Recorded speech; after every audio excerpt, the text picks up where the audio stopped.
आप ईश्वर के प्रति अपने अहंकार दिखा रहे हो। आपको वैसा ही होना चाहिए था जैसा जब आप शुरुआत में गए थे। शुरुआत में जब आप गए थे तब आप धर्मशाला में रुका करते थे, मगर अब आप होटल में रुक रहे हो। शुरुआत में जब पैसा नहीं था तब आप लाइन में लग के दर्शन किया करते थे, आज आप वीआईपी पास से दर्शन कर रहे हो। तो जितनी सुविधाएं आप जोड़ रहे हो भक्ति में, वो अहंकार जोड़ रही हैं, वो आप नहीं जोड़ रहे हो, वो अहंकार जोड़ रही हैं। और जब अहंकार भक्ति में आ जाता है वो भक्ति रहती नहीं है, क्योंकि ये कैसी भक्ति है आपकी जो आपको अहंकार सिखा रही है। भक्ति में तो व्यक्ति विनम्र हो जाता है। इसीलिए आप देखें दुर्योधन के 56 भोग श्री कृष्ण ने त्याग दिए, क्योंकि दुर्योधन में अहंकार आ गया।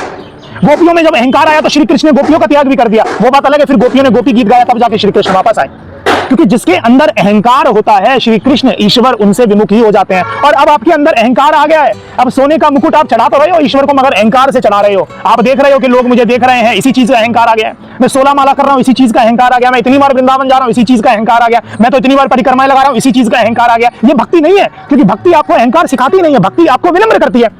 जब आप गरीब थे, जब आप शून्य थे, तो जब आप कुछ भी मांगते थे तो ईश्वर तक प्रार्थनाएं पहुंच जाती थी, प्रकृति तक प्रार्थनाएं आपकी पहुंच जाती थी। अब देरी किस लिए हो रही है? क्योंकि मिलावट आ गई, आपके अंदर अहंकार आ गया।